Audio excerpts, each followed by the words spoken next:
पंडित और एससीईआरटी के अधिकारियों को मेरा हार्दिक अभिवादन। प्यारे बच्चों और दर्शकों का मनपूर्वक स्वागत है हिंदी डिजिटल क्लास में। चलिए, इस प्रकार सामाजिक माध्यम द्वारा आप सबसे मिलना मेरे लिए बहुत खुशी और वेदना भी है।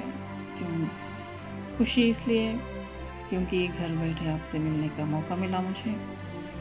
वेदना का कारण तो आप अंदाज़ा लगा सकते हैं। हाँ, और क्या, हमारे कोरोना जो बिन बुलाए मेहमान की तरह हमारे मुल्क में ही नहीं बल्कि पूरी दुनिया में प्रवेश करके अपना हक जमा के बैठ गया है। क्यों आया, कहाँ से आया, कुछ पता तो नहीं है, मगर जब भारत में आया ही है तो खातिरदारी खूब करनी पड़ेगी। आखिर हम भारतवासी जो हैं, हमारी परंपरा है अतिथियों का सत्कार करना। तो चलिए, इस आधुनिक युग में हम अतिथि सम्मान जरूर करेंगे, मगर थोड़ा हट के करेंगे। कोरोना वायरस जो कोविड-19 के नाम से जाना जा रहा है, इसका विस्तार रोकने के कुछ उपाय आप सबको दे रही हूँ। भारतीय संस्कृति को कायम रखते हुए हम जिससे भी मिलेंगे हाथों को जोड़कर नमस्कार करेंगे।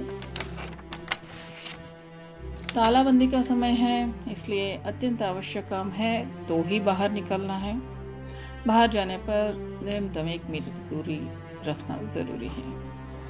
अपना मुंह और नाक को मास्क से पूर्ण रूप से ढक लीजिए। इन्हीं अंगों से ये वायरस ज़्यादा फैलता है।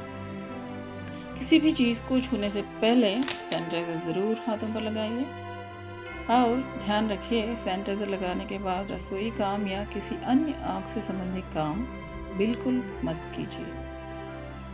हर घंटे को एक बार साबुन या हैंड वॉश से अपना हाथ पूरा 20 सेकंड तक अच्छी तरह धो लीजिए।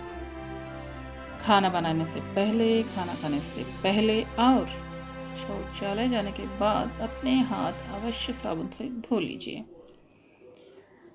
बाहर कहीं भी इकट्ठा नहीं होना है। पूजा प्रार्थना सब घर पर ही करना है, क्योंकि घर ही मंदिर है। घर पर ही बैठकर अपना समय का सदुपयोग कीजिए। अपनी रुचि के अनुसार कोई नया हुनर भी सीखिए। घर पर रहिए, सुरक्षित रहिए। आप सुरक्षित तो देश सुरक्षित। चलिए, ये थे कुछ कोविड-19 के बारे में ज़रूरी सूचनाएं। अब हम चलते हैं हिंदी विषय में। तेलंगाना राज्य में हिंदी प्रथम और द्वितीय भाषा के रूप में पढ़ाया जा रही है।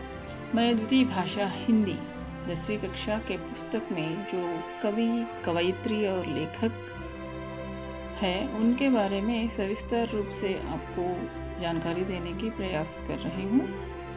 फिर उसका संक्षिप्त रूप भी मैं बताऊंगी, जो आपके परीक्षाओं के लिए ज़रूरी है। आशा करती हूँ कि यह वीडियो आप सबको अच्छा लगेगा और उपयोगी सिद्ध भी होगा। चलिए फिर चलते हैं पुस्तक की ओर। द्वितीय भाषा हिंदी सुगंध 2। इस पुस्तक का पहला पाठ है बरसते बादल। यह एक कविता पाठ है। इस कविता के कवि श्री सुमित्रा नंदन पंत जी हैं। हिंदी साहित्य में सुमित्रा नंदन पंत जी का महत्वपूर्ण स्थान है। छायावाद युग के 4 स्तंभों में सुमित्रा नंदन पंत जी का महत्वपूर्ण स्थान है। सुमित्रा नंदन पंत जी का जन्म के बारे में पूर्ण जानकारी। पंत जी का जन्म 20 मई सन 1900 में उत्तर प्रदेश की अल्मोड़ा जिले के कौसानी गांव में एक ब्राह्मण परिवार में हुआ था। पंत जी की माता जी का नाम सरस्वती देवी है। पंत जी के जन्म के समय ही सरस्वती जी परलोक सिधार गए। इसके बारे में उन्होंने खुद अपनी कविता में लिखा है। तब से पंत जी प्रकृति को ही अपनी माता समझने लगे। वे हमेशा प्रकृति के साथ ही समय बिताते थे, प्रकृति से ही स्नेह करने लगे थे। प्रकृति के वियोग में वे योगी बन जाते थे। बचपन से माँ के साथ न रहने पर भी प्रकृति की गोद में पलने के कारण पंत जी भी प्रकृति की तरह बहुत कोमल मन और विचार रखते थे। इसलिए उन्हें प्रकृति सुकुमार की संज्ञा भी दी गई है। सुमित्रानंदन पंत जी, उनके पिताजी का नाम था गंगादत्त। वे चाय बागान के मैनेजर थे और घर पर लकड़ी का भी व्यापार था। सुमित्रानंदन पंत जी सुख सुविधाओं के बीच में पले थे। सुमित्रानंद पंत जी के विद्याभ्यास कहाँ कहाँ हुआ, अब इसकी जानकारी मैं देती हूँ आपको। सुमित्रानंदन पंत जी चौथी कक्षा तक कौसानी गांव में ही पढ़े। बाद में वे अल्मोड़ा पहुंचे। वहां सुमित्रानंदन पंत जी नेपोलियन का चित्र देखा। उनके लंबे बालों से वे बहुत आकर्षित हो गए। फिर उन्होंने उसी समय सोच लिया कि वे भी ऐसे ही लंबे बाल बनाएंगे। तब से जीवन पर्यंत वे लंबे बालों में ही दिखने लगे। पंत जी का बचपन का नाम कुछ और था। उन्हें गोसाई दत्त नाम से बुलाया जाता था। जब वो हायर कक्षा में पहुंचे तब उन्होंने अपना नाम स्वयं ही बदलकर सुमित्रानंदन रख लिया। अब देखेंगे हम पंत जी के जीवन में और क्या क्या विशेषताएं थी। पंत जी बचपन से ही कविता कहानी लिखना आरंभ किए थे। सुमित्रानंदन पंत जी निरंतर ध्यान में समय बिताते थे।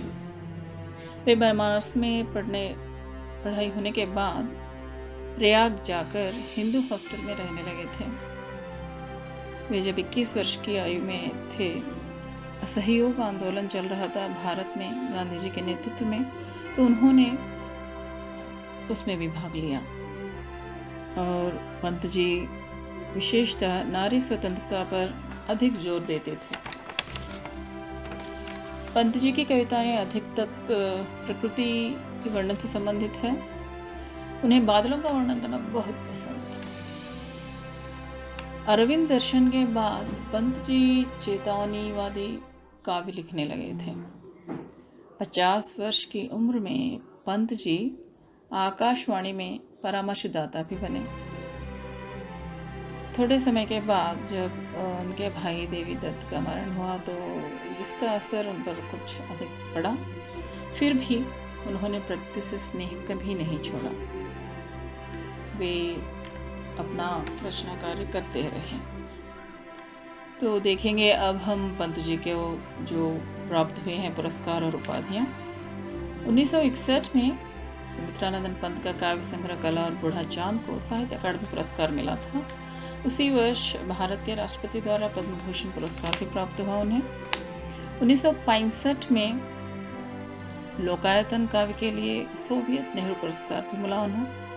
रत्नाकर पुरस्कार भी प्राप्त हुआ था इसी वर्ष। और साहित्य वाचस्पति उपाधि से भी सम्मानित किए गए थे। 1966 में विक्रम विश्वविद्यालय द्वारा उन्हें डी लिटरेचर की उपाधि प्राप्त हुआ था। 1968 में पंत जी को भारत का अत्युत्तम साहित्य पुरस्कार ज्ञानपीठ पुरस्कार से सम्मानित किया गया। यह पुरस्कार उनका काव्य चिदंबरा को दिया गया। सुमित्रानंदन पंत जी गद्य रूप में भी रचनाएं किए। पंत जी खड़ी बोली में भी कोमलता का दर्शन करवाने में सफल रहे। महान कवि, हिंदी साहित्य के आभूषण, प्रकृति सुकुमार कवि श्री सुमित्रानंदन पंत जी का निधन 1977 में हुआ, 28 दिसंबर को। तो ये थी पूर्ण जानकारी कविवर्य श्री सुमित्रानंदन पंत जी के बारे में। अब हम आपको परीक्षा की दृष्टि से सुमित्रानंदन पंत जी का संक्षिप्त परिचय दे रहे हैं। ध्यान से देखिए और सुनिए। सुमित्रानंदन पंत का जन्म 20 मई सन 1900। जन्म स्थान उत्तर प्रदेश, अल्मोड़ा जिला, कौसानी गांव। बचपन का नाम गोसाई दत्त, माता का नाम सरस्वती देवी, पिता का नाम गंगादत्त। रचनाएं कुल 28 पुस्तकें, उनमें वीणा, ग्रंथि, पल्लव, गुंजन, युगांत, ग्राम्या, स्वर्ण किरण, लोकायतन, चिदंबरा तथा कला और बूढ़ा चांद और भी कई हैं। पुरस्कार: साहित्य अकादमी, पद्म भूषण, सोवियत नेहरू पुरस्कार, रत्नाकर पुरस्कार और ज्ञानपीठ पुरस्कार। उपाधि: साहित्य वाचस्पति और डी लिटरेचर। इनकी विशेषताएं तो अधिक है, मगर प्रमुख है कि ये छायावाद के 4 स्तंभों में से एक थे। इनका निधन 28 दिसंबर 1977। तो ये थी सुमित्रानंदन पंत जी के बारे में पूर्ण जानकारी और संक्षिप्त परिचय भी। अब हम चलेंगे, थोड़ा अभ्यास कार्य करेंगे। देखिए, यहाँ कुछ मनोरेखा चित्र के द्वारा कुछ शब्द दे रही हूँ मैं। आपको इन शब्दों को याद रखना है, इनसे छोटे वाक्य बनाएंगे तो आपको ये परीक्षा के लिए अति उत्तम होगा।